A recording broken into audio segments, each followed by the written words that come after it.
अव्यक्तवाणी कितनी तारीख की थी?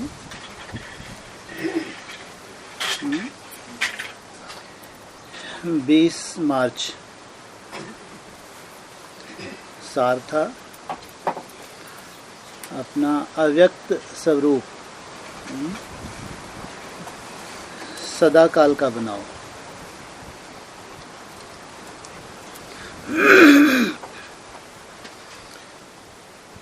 सन 2017 है। बाबा ने इशारा दिया कि अब अपना जो अव्यक्त स्वरूप है उसको प्रत्यक्ष करो, या तुम्हारी अव्यक्त स्थिति सदा काल की हो। और साथ में ये भी बता दिया कि ये जो अव्यक्त स्वरूप है थोड़े समय के बाद क्या होगा? साथ देगा।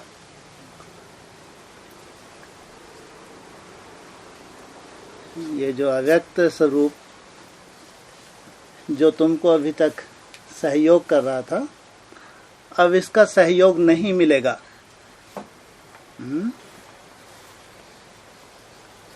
बिना अव्यक्त स्वरूप के सहयोग के हम चल पाएंगे?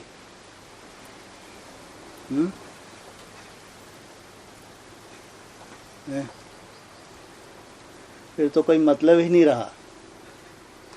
इतने साल जो बाबा का सहयोग मिला, इतने साल आपने अमृत वेला किया, इतने साल से आपने मर्यादाओं का पालन किया, और लगातार सालों से आपने चार्ट बनाया। अभी अव्यक्त स्वरूप चाहता है या पेपर सामने है प्रैक्टिकल। अगर प्रैक्टिकल पेपर में भी अव्यक्त स्वरूप तुम्हारा साथ होगा तो टीचर को साथ होना चाहिए पेपर के समय। कायदा क्या कहता है? टीचर साक्षी हो जाएगा, साथ नहीं होगा। अभी एग्जाम का समय, इसलिए बोला कि ये अव्यक्त स्वरूप अब ज्यादा समय तुम्हारे साथ नहीं रहेगा ना। अब बाप समान बनने का समय आ गया। बाप समान बनने का सर्टिफिकेट लेना है तो थोड़े समय के लिए बाप साक्षी हो जाएगा। तो ये 17 है ना, सत्य कायम होने वाला है ना। इसलिए बाबा ये इशारा दिया व्यक्तवाणी में, ये अव्यक्त स्वरूप अभी घबराहट हो रही है। अव्यक्त स्वरूप साथ नहीं होगा तो घबराहट किनको होगी? उनको तो घबराहट होनी चाहिए जिन्होंने बनावटी यथार्थ पुरुषार्थ नहीं किया, अंदर बाहर से एक नहीं है, धारणाओं के ऊपर दिखावा किया है, लेकिन विशेष जैसा बाबा चाहता है श्रीमत प्रमाण चले नहीं। अभी भी कोई विशेष अटेंशन नहीं है। वो घबराएं तो घबराएं। जिनको लगता है कि हमको उंगली पकड़ के जैसा जैसा बाप चलाना चाहता था, और हम तो सालों से चल रहे हैं, सालों से, महीनों की बात नहीं। कोई महीनों से भी चले तो भी बाप तो बहुत वफादार मानता है। बाप के सहयोग से ही चल रहे हैं या खुद का ही बहुत योग बल था इसलिए चल रहे हैं? बाप के सहयोग से। तो अभी तक इतना भगवान ने सहयोग दिया, यहाँ तक ले आए, और अब शूटिंग कौन सी आ गई? कौन सी शूटिंग है? घोर अज्ञान की रात्रि। दूसरी तरफ हैं जी, नई दुनिया का प्रैक्टिकल प्रत्यक्षता। घोर अज्ञान की रात्रि बाद में। पहले स्थापना होती है, पहले विनाश होता है। पहले स्थापना, जितनी जितनी स्थापना होती जाएगी उतना उतना विनाश होता जाएगा। तो स्थापना अगर हो गई तो विनाश भी शुरू हो गया ब्राह्मणों की दुनिया में। क्या प्रूफ? ब्राह्मणों की दुनिया में विनाश हो गया शुरू। हैं जी? जो बड़े बड़े महारथी हैं बाप का ही मुंह पकड़ने लगे। जिनको लगता हो हम अष्टदेवों में हैं, वही बाप का मुंह पकड़ें। तो ये विनाश के चिन्ह हैं कि इनकी बुद्धि पत्थर बुद्धि हो गई। ये लंबे समय के पत्थर बुद्धि बने हुए। आप तो प्रूफ दे रहे हैं, सबूत दे रहे हैं। उधर माउंट आबू में ब्रह्मा का ही मुख बंद करने लगे कि आप दिल्ली में नहीं हो, आप माउंट आबू में बैठे हो। ये सबूत दे रहे हैं। इनको कहेंगे पत्थर बुद्धि। वहां ब्रह्मा के ऊपर अनिश्चय बुद्धि और यहाँ साकार बाप के ऊपर अनिश्चय बुद्धि। ये है विनाश के चिन्ह। तो जरूर स्थापना हुई है। अब सत्य रहा, सत्य कायम होने वाला है। इसलिए बाप साक्षी हो जाते हैं। जब प्रैक्टिकल एग्जाम के दिन होते हैं तो बाप साक्षी हो जाते हैं। अच्छा ही है। बाप समान नहीं बनना। बाप समान बनना है तो बाप अगर साक्षी भी रहेगा, लेकिन जो बाप की पालना इतना लंबे समय मिली है उसका सबूत देंगे। इतने जो 60,000 भस्म होने जा रहे हैं, उनमें से हम थोड़े से हैं जिन्होंने अव्यक्त रूप के द्वारा बाप की पालना ली, व्यक्त रूप के द्वारा नहीं। कौन से रूप से पालना ली? अव्यक्त। क्योंकि बोला है मेरे बच्चे सबसे पहले मुझसे बिछड़ते हैं। जो सूर्यवंशी थे वो आदि में भी पहले बाप से दूर हो गए। अभी भी पहले मेरे बच्चे मेरे से बिछड़ते हैं। तो मेरे बच्चे हैं तो अव्यक्त पालना के अधिकारी हैं नहीं हैं। अगर शरीर से दूर भी हो गए, बिछड़ने की शूटिंग भी की, तो मन बुद्धि से उनसे ज्यादा कोई ब्राह्मणों के संसार में भगवान को, प्रैक्टिकल परमात्मा के स्वरूप को याद करता होगा। तो साकार बाप की भी मन बुद्धि कहाँ रहती है? उन बच्चों में। तो कहेंगे अव्यक्त पालना। जो प्रैक्टिकल शरीर के साथ जुड़े हैं उनके लिए तो बोला अभी घोर अज्ञान की रात्रि, उसमें भस्म हो जाते हैं।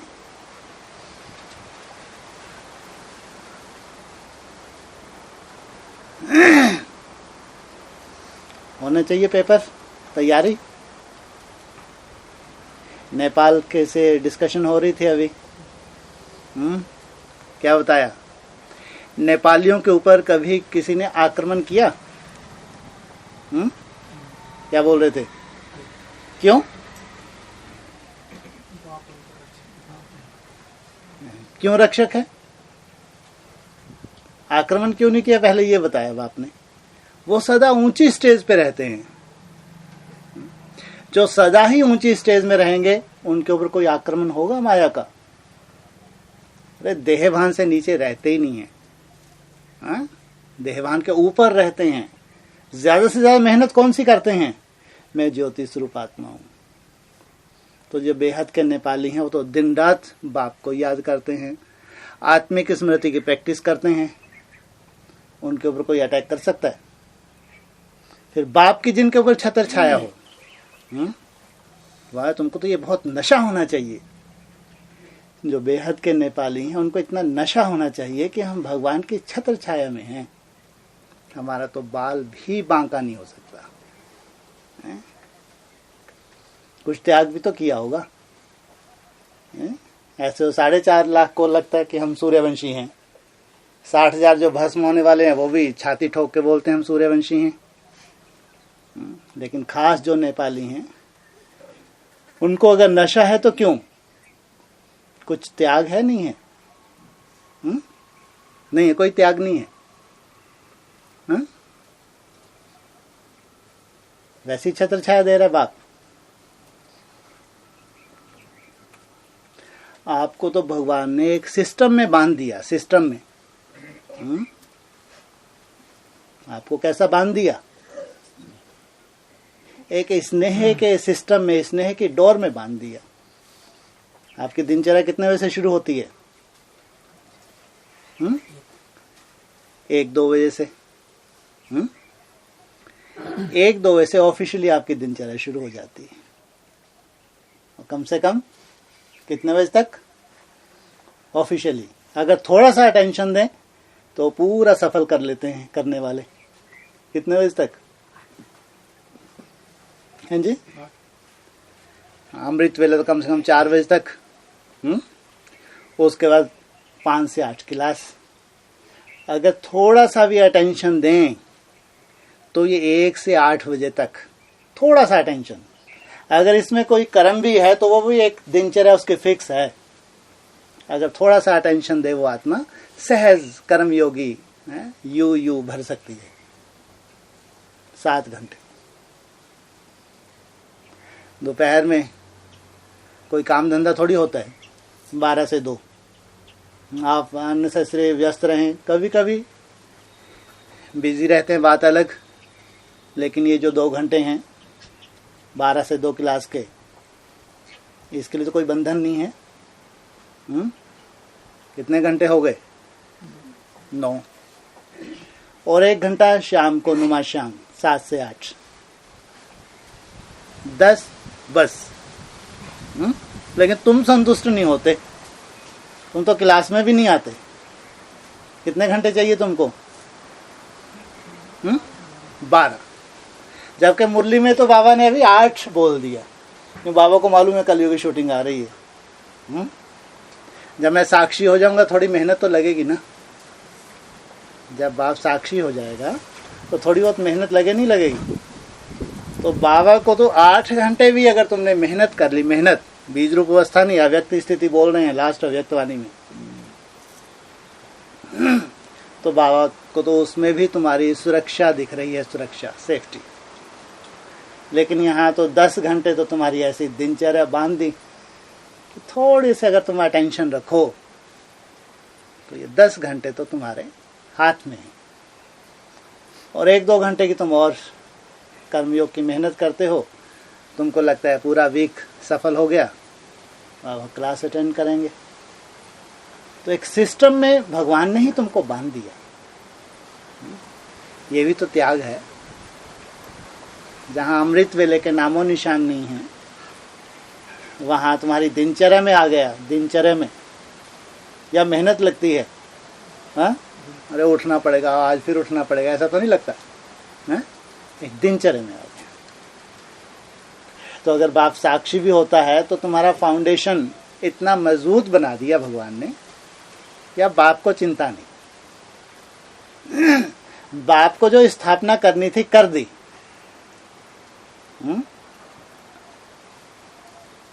कितने बच्चों को देखता है स्थापना में? हैं जी? 108 को देखते हैं। आर्य समाजियों को तो कभी नहीं देखते। ये बोले 108 को देखते हैं।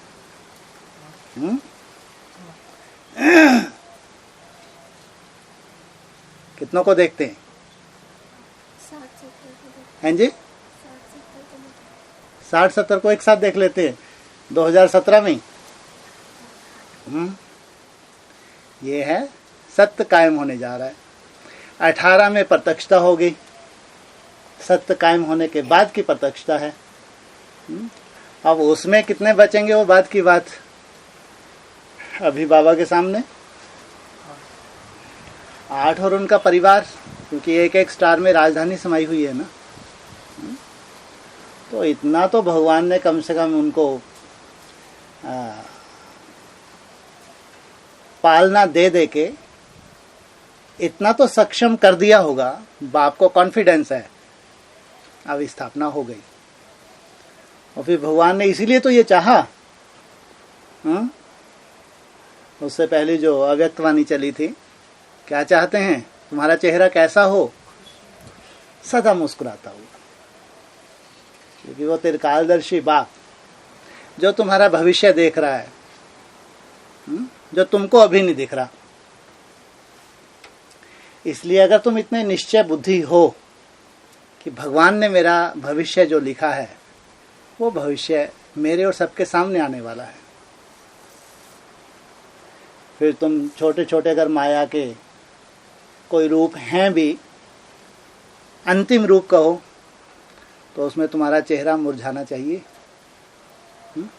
इसलिए बाप ने भी कहा, ये सर्टिफिकेट दो बाप को, सदा मुस्कुराता हुआ चेहरा, ये है तुम्हारा भविष्य, ये है चैतन्य प्रदर्शनी जो तैयार होने वाली है, जिनका चेहरा देख के ही दूसरे सौदा करेंगे। तुम्हारा मुस्कुराता हुआ चेहरा अनेकों की सेवा करेगा। इसलिए बाबा ने पहले ही बोल दिया कि मुस्कुराना माना बाप का रिगार्ड, डिस्टर्ब होना, मुरझाना माना बाप का डिसरिगार्ड। अब तुम बाप को रिगार्ड देने वाले हो या डिसरिगार्ड करने वाले हो। अगर ज्ञानी तो आत्मा है तो वो मंथन करेगी, अगर अपने ऊपर निश्चय बुद्धि है तो सदा मुस्कुराएगी। इसलिए बाप ने तो इशारा दिया कि अव्यक्त स्वरूप साक्षी हो जाएगा। अब तुम्हारी, अभी तक तुमने मेहनत की, बाप के सहयोग मिला, लेकिन अब तो जो तुमने, जो पहले क्लासेस होती थी उसमें एक पॉइंट भी आता था कि बैंक बैलेंस इतना जमा कर लो, इतना जमा कर लो कि तुम्हारा जो जमा किया हो ये आगे तुमको चलाए। खासकर जब तक अमृत वेला था 14 नवंबर, तब तक भी इशारा मिला कि अभी शांति का समय, इतना स्टॉक अपना जमा कर लो कि आगे चल के तुमको ये जमा किया हो तुम्हारा स्टॉक चलाए। तो जिन्होंने अटेंशन दिया है, तो अभी अगर बाप साक्षी भी हो जाएगा तो बाप से इतनी पालना ले चुके हैं, इतना स्टॉक जमा है, वो स्टॉक उनको पाल देगा। अगर 15 अगस्त है, जन्माष्टमी है, तो वो डेट फिक्स है, इन एडवांस फिक्स है। तो प्रत्यक्षता की आने वाली सीन भी फिक्स है या नहीं है? कितने निश्चिंत होंगे। तो जरूर इतना स्टॉक जमा किया होगा। अभी जो उनका कुटुंब परिवार है उनको खास 700 दिन का तो इशारा दिया हुआ है। जो गौमुख है, खास गौमुख की जो 700 सीढ़ी है,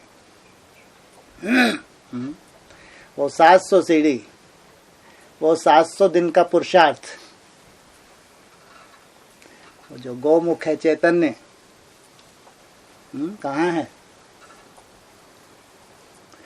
चैतन्य? गौमुख कहाँ है? कौन है? माँ जगदम्बा। कोई कोई तो लगे हुए हैं 700 दिन खास, या फिर अटेंशन देके, खास अटेंशन देके, जैसे कि माँ को बाप समान बनाने के लिए लगे हुए हैं। ये है माँ बाप के वफादार। कोई कोई देह अभिमानी है, मोटी बुद्धि है, उनको लगता है माँ आ जाए, हमारे संगठन में आ जाएगी, माँ से मुलाकात हो जाएगी, बहुत बड़ा 30 मार्का बन गए, बहुत बड़ा पुरुषार्थ कर लिया। ये है देह अभिमानी, क्योंकि देह से ही तो जुड़े हैं।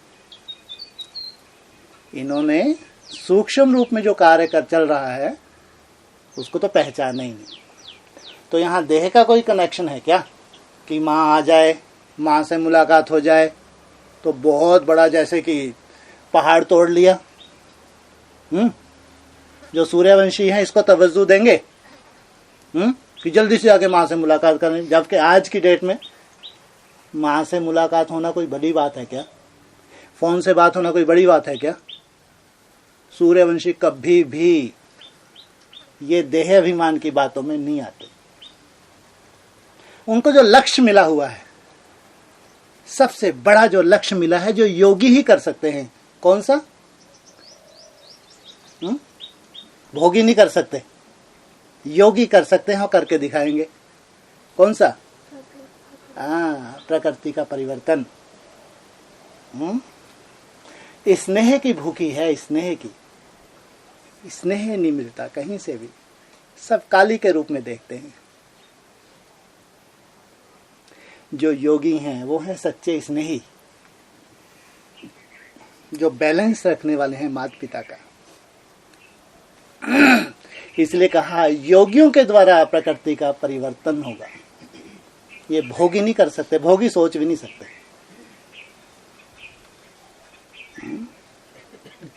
ये है स्नेह, शुद्ध स्नेह, योग बल।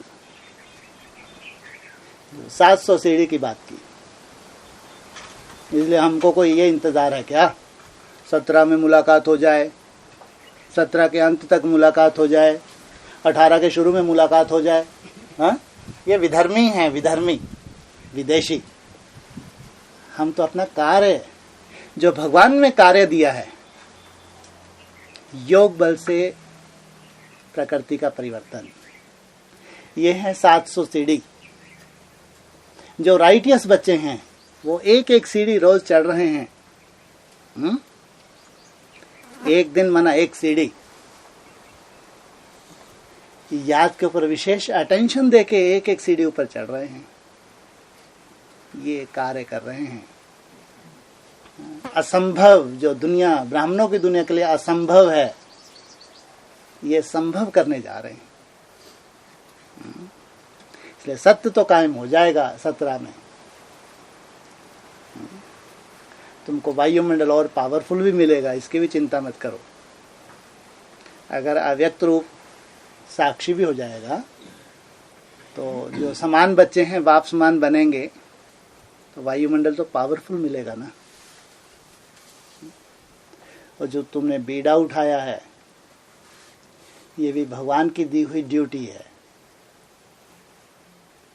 तुम इस काबिल हो तब भगवान ने तुमको दिया। वो एडवांस पार्टी में और किसी को ये संकल्प क्यों नहीं आ गया? उनको तो लगता है विजय माला का लगे हैं दिन रात आह्वान करने के लिए। क्या संभव है? हैं? विजय माला का आह्वान हो जाएगा 18 तक? क्यों? अरे इतने हजारों लगे हैं दिन रात, तो क्यों नहीं हो सकता? जब तक कचरे की सफाई नहीं हुई है, ये गंदगी जो 60,000 अपवित्र आत्माएं जो भरी हुई हैं, इनके बीच में विजय माला आ नहीं सकती। ये जो अपवित्र हैं ढेर के ढेर एडवांस पार्टी में, विधर्मी हैं, विदेशी हैं, ये कचरा है, कचरा। इनके सामने कभी भी आवाहन हो नहीं सकता। इसलिए पहले चाहिए इनका गला काटने वाली, जिनको काली के रूप में देख रहे हैं, वो प्रत्यक्ष कर दे कि तुम सब असुर हो, तुम माला में हो ही नहीं। माला के लिए निमित्त कौन बनेगी? मुरलियों में क्या बोला है? जगदम्बा साकार मुरली में बोला है। तो ये प्रूफ दे देगी, सबूत दे देगी, तुम एक भी माला में नहीं हो, तुम विधर्मी हो। सफाई हो जाएगी कचरे की। इसलिए बाबा ने भी इशारा दिया, पहले सास आती है, घर की सफाई भाई करती है, फिर बहू का आह्वान होता है। इसलिए जो तुमको लक्ष्य दिया है बाप ने, वो किसी का लक्ष्य नहीं है, और उनको लगता है हो ही नहीं सकता। तुम कह रहे हो भगवान हमारा साथी है, जो दुनिया के लिए असंभव है वो हम संभव करके दिखाएंगे। ये योगी ही कर सकते हैं, भोगी नहीं कर सकते। इसलिए तुम्हारे लिए खास लास्ट अव्यक्तवाणी में अब हमारा फरिश्ता स्वरूप अव्यक्त स्वरूप सदा काल का, तुम्हारा सदा काल चलते फिरते उठते बैठते, मेरा तो बाप दूसरा ना कोई, जैसे खोए रहे, कोई भी काम करते जैसे कि खो जाएं, ये तुम्हारा अव्यक्त स्वरूप बाप देखना चाहते हैं। और इस अव्यक्त फरिश्ते स्वरूप से बाप समान सेवाधारी भी बनेंगे। इसलिए बाप साक्षी भी अगर होने जा रहा है, पहले बच्चों का फाउंडेशन इतना मजबूत कर दिया तो त्रिकालदर्शी है, लेकिन चैलेंज बच्चों के लिए है, हम नंबरवार हैं।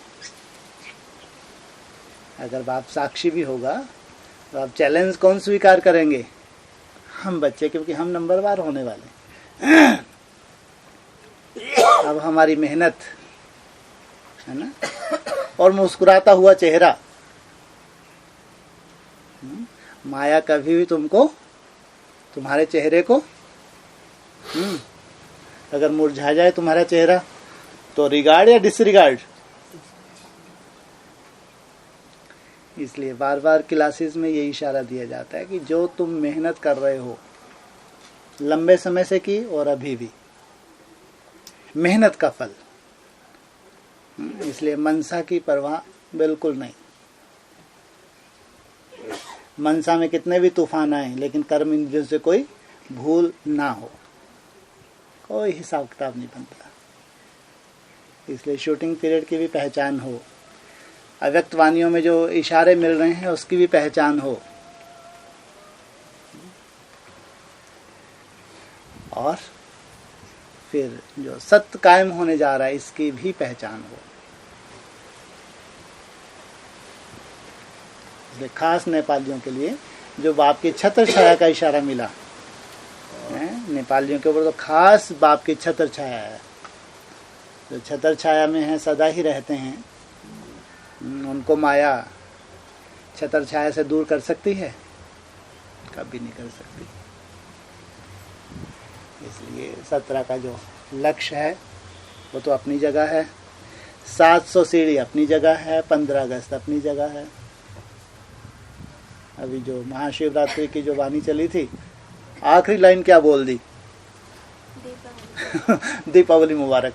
अरे चल रही है अव्यक्त वाणी शिव जयंती की, लास्ट में जाते जाते बम फोड़ ही दिया और दीपावली मुबारक। कितनी दूर की देख गए। जो महालक्ष्मी पूजन होने वाला है उसके एडवांस में ही बधाई दे गए कि शिव अगर आया है, किस लिए आया है? शिव जयंती माना शिव का आना। किस लिए आना? ताकि सच्ची सच्ची दीपावली। तो शिव जयंती भी 17 की खास है, तो दीपावली भी खास। शिव ने ही तो बोला दीपावली मुबारक, नहीं तो उठा के देख लो जितनी भी अभी है जो अव्यक्त वाणी माउंट आबू में चली है उसकी कॉपीज निकाल लो, उसमें नहीं मिलेगा ये पॉइंट। उसके जो उन्होंने नेट पे डाली है उसमें भी नहीं मिलेगा, क्योंकि वो काट देंगे। मरना है क्या उनको डाल के? वो सोचे तो बिल्कुल ही आउट हो गई दादी या ब्रह्मा जी आउट हो गए। लेकिन साकार बाप ने तो बोला कि दीपावली मुबारक, तो भगवान बोल रहा है, शिव जयंती पे बोल रहा है कि अगर मैं आया हूं 17 पे तो 17 की दीपावली साधारण होगी। तो इसलिए एडवांस में बोल दिया दीपावली मुबारक। 15 अगस्त मुबारक नहीं है? कि 15 अगस्त मुबारक क्यों नहीं? ये तो अच्छी बात नहीं है। पहले 15 अगस्त मुबारक होनी चाहिए, दीपावली मुबारक होनी चाहिए, हैं जी? हाँ, दीपावली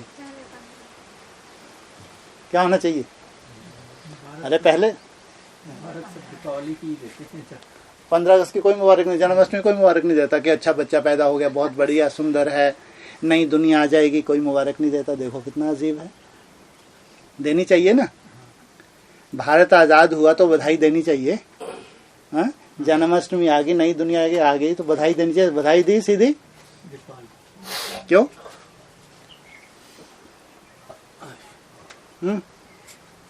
अरे 15 अगस्त जन्माष्टमी, ये तो आप पूरे विश्व में सबकी आंखें लगी हुई हैं। 15 अगस्त और जन्माष्टमी, पूरी एडवांस पार्टी का ब्रह्मा कुमारी सबकी आंखें लगी हैं। देखें 15 अगस्त को क्या होगा, 98 फिर रिपीट होने जा रहा है, क्या होगा। वो तो उसमें बधाई समाई हुई ही है।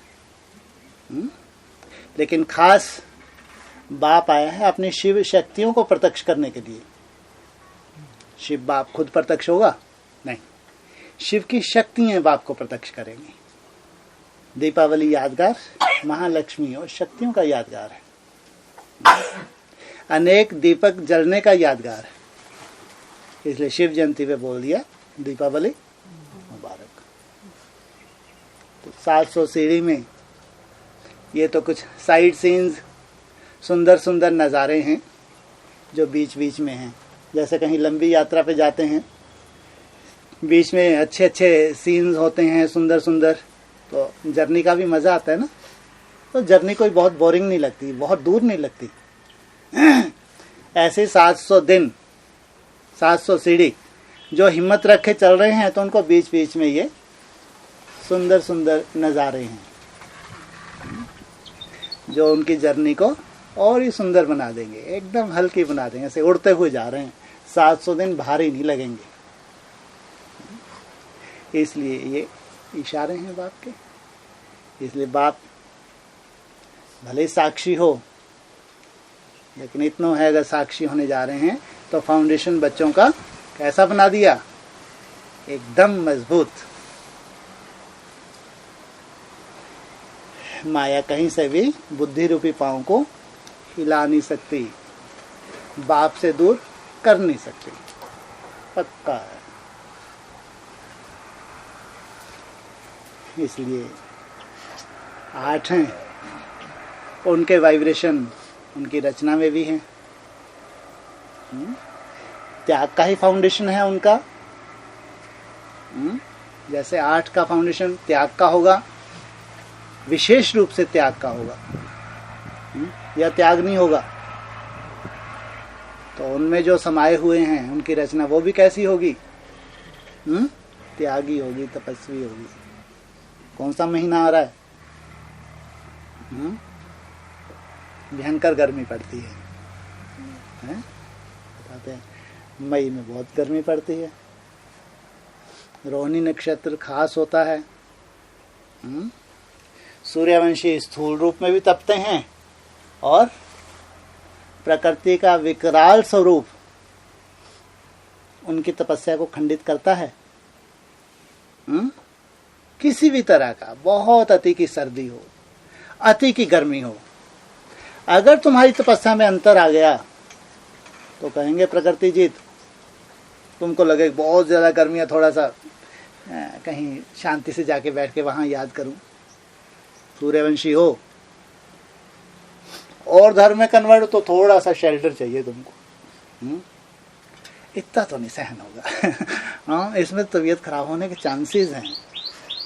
दौड़ के तुम थोड़ा सा सहारा तो ढूंढोगे। अगर निश्चय बुद्धि है तो तुमको मालूम है, छाछ डोडा भी पिलाया था तो भगे थे, मरे थे, या और ही दवाई बन गई थी। हाँ, दवाई बन गई थी। इसलिए ऐसी दवाइयाँ तुम्हारे लिए भी तैयार हैं, जो तुमको सूट नहीं करती। तुमको मालूम है बहुत ठंडी होती है तो मेरी तो बहुत आफत हो जाती है, बहुत गर्मी होती तो मेरे को बहुत तकलीफ हो जाती है, और तुम बाप से दूर नहीं भगते, बाप के स्नेह के बंधन में बंधे हुए हो। छत्र छाया में हो, या छत्र छाया से बाहर, छत्र छाया में इतना निश्चय बुद्धि रहो। भले 45-47 डिग्री है, लेकिन छत्र छाया है मेरे ऊपर, छत्र छाया। अगर 20 डला हुआ है तुम्हारे में, 47 है, अगर मेरे को लू लग गई, मेरे को बहुत दिक्कत हो जाएगी। 1-2 प्याज ठूंस लूं जेब में, हाँ, एक आध माला पहन लूं मैं, आराम खोर। ये है खंडित बीज, देहभान का बीज, ये तुमको ट्रांसफर करेगा धक्के खाने के लिए। तुम तपस्या के लिए आए हो, तपस्या के लिए। संसार एक तरफ रखा है भगवान ने, पूरा ब्राह्मणों का संसार एक तरफ, तुम थोड़ी सी आत्मा एक तरफ। साधारण तपस्या होगी क्या तुम्हारी? हैं? जैसे ब्रह्मा कुमारी ने बढ़िया एसी लगा रखे हैं, हाँ, वहाँ बढ़िया अमृत वेले होते होंगे उनके, खूब याद करती होंगी, सोती होंगी। हाँ, अभी तो एडवांस पार्टी में महलों की कोई कमी नहीं है। हाँ, तुम्हारे को तो कोई महल नहीं मिलता। क्या मिलता है? जी, पंखा, कुटिया, मुरली में बोला है। तुम्हारी तो कुटिया में बहुत कमाई होती है। तुम्हारा तो संकल्प भी नहीं है कि संगम युग पे कभी महल मिले। तुमको कमाई चाहिए, तुमको खाली हाथ नहीं जाना है जन्म जन्मांतर के लिए। तुम जानते हो ये संगम युग बार बार मिलने वाला नहीं है, और ये संगम युग खत्म होने जा रहा है। तुम जानते हो भक्तों ने तो बड़े से बड़े बलिदान दिए हैं। अगर ये देह भी भगवान के लिए त्याग करने में कोई 19-21 गड़बड़ भी हो जाए, तबीयत खराब भी हो जाए, तो तुम जानते हो तुम्हारा तो भाग्य ही बनना है। और ये तुम्हारी देह छूटने देगा और ही वज्र बन जाएगी, वज्र बन जाएगी। तुमको सर्टिफिकेट मिल जाएगा, प्रकृति जीत। तुम जानते हो, इसे तुमको परवाह नहीं। कितनी भी गर्मी पड़े अति की, बाप मेरा साथ। सर्दी पड़े अति की, भरने का संकल्प तो नहीं आता। एक आध महीना कहीं है, उसका फिर जाना कहाँ है? आना तो एक ही तो हट्टी है। कई बार ये संकल्प कमजोरी का आ जाता है ना, कि हट्टी तो है कि आना तो यही है, कम से कम गर्मी तो निकल जाए। दूसरे धर्म की शूटिंग हो जाएगी, बाप को छोड़ने की शूटिंग हो जाएगी। बाप ने जिस हाल में रखा है, जैसा क्या बोला है, जो खिलाऊं, जो पिलाऊं, जैसे रखूं, जहां सुलाऊं, यही बोला है।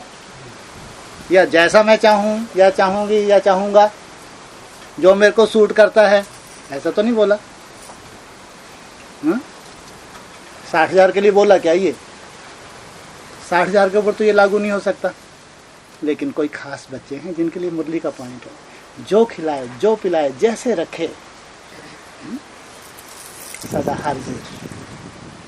संकल्प भी ना चले कि मैं कैसे चल पाऊंगा या कैसे चल पाऊंगी। इतना मजबूत फाउंडेशन, इतना निश्चय, भगवान मेरे को ऐसा रख रहा है तो भगवान की जिम्मेवारी, तो बाप जिम्मेवारी निभाएगा।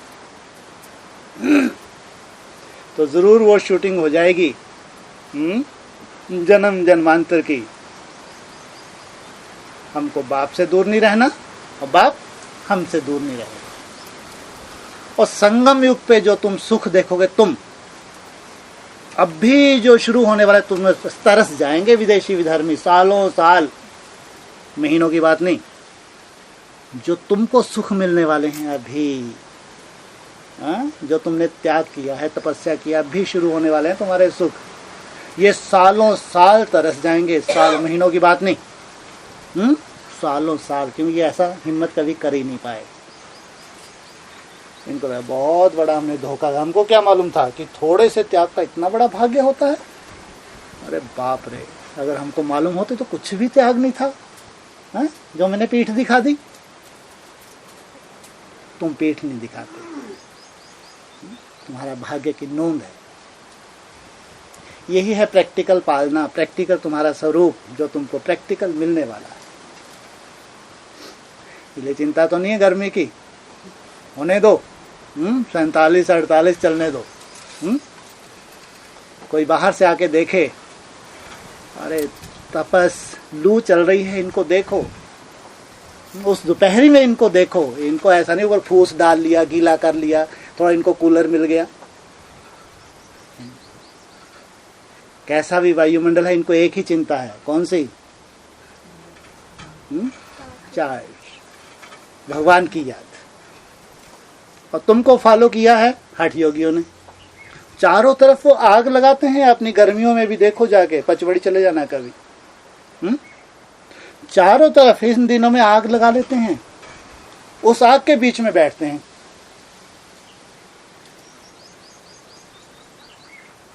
क्या प्राप्ति होती है? हठ योग को प्राप्ति होती है।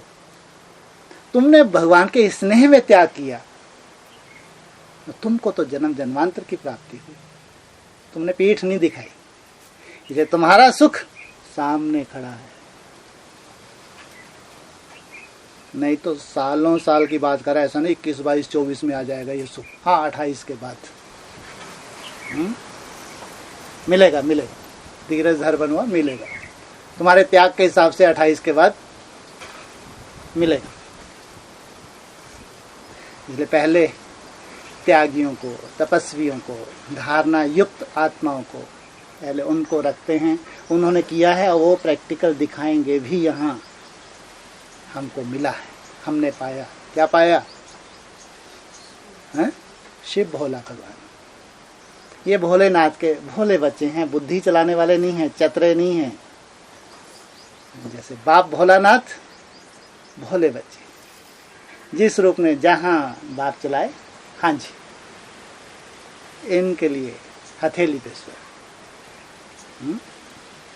मुबारक, अगर दीपावली की एडवांस मुबारक दी तो हम तो कहेंगे मई मुबारक। हाँ? दीपावली मुबारक क्यों? क्या कहें? मई मुबारक है। कहते भी हैं माँ आई मई। वैसे भी 11 मई को मदर डे मनाते हैं, है ना? मदर डे मई में मनाते हैं ना।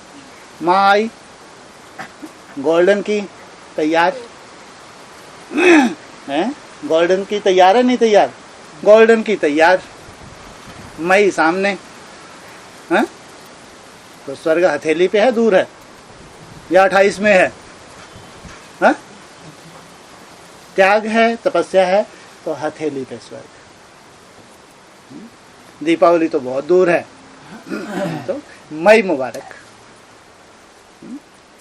खास गर्मी मई में ही तो पड़ती है, इसमें तो तुम सबूत दोगे। सूर्यवंशी हो तुम, कोई परवाह नहीं। प्रकृति को चैलेंज करते हो, चैलेंज। हम प्रकृति जीत हैं।